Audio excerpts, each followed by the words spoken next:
עם אבא. שאבא הרגיש כאבים עזים בגוף במהלך כמה חודשים. זה התחיל בחוץ לארץ שהוא נסע לגייס תרומות לישיבה שלו. לקחו אותו לכמה רופאים שם, עשו לו בדיקות דם מאוד מקיפות, אמרו לו שיש לו את המחלה בדם. רופא בכיר מאוד, אבא אדם בריא, ראש ישיבה, מזכה הרבים 40 שנה, ביום אחד בשורה כזו. אמרו לו, אתה חייב להתאשפז כאן, אפילו אל תטוס לארץ, כי זה עניין של זמן, אם לא מטפלים לך, אתה חס ושלום. אבא דיבר עם עסקנים רפואיים וכולי, אמרו לו, תשמע, אתה תתעקש שם, כל המשפחה תצטרך לנדוד, לקחו טיסה פרטית, הגיע לארץ. הגיע למנהל בית חולים תל השומר, שהוא בקשר איתו, בדקו בדיקות מקיפות, כמה רופאים, כמה כיוונים, ראו שיש התפרצות בדם. כל העם נחרדו, שמרו על זה בסוד גדול, אבל היה פחד גדול.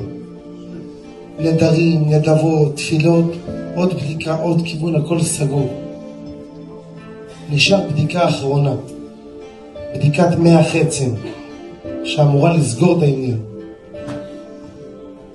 יומיים או 3 לפני הבדיקה, התארחנו מוצאי שמחת תורה לפני 2 במלון מצודת דוד ליד הרב, ליד הטרסה של הרב במוצאי שמחת תורה.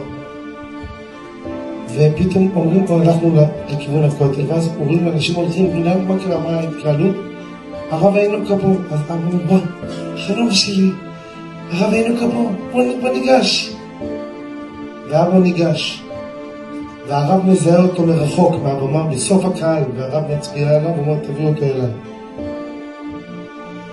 חוצה את כל הקהל, מיד אחד הגבאים חוצה את הקהל, הרב מושיב אותו על הבמה, לידו.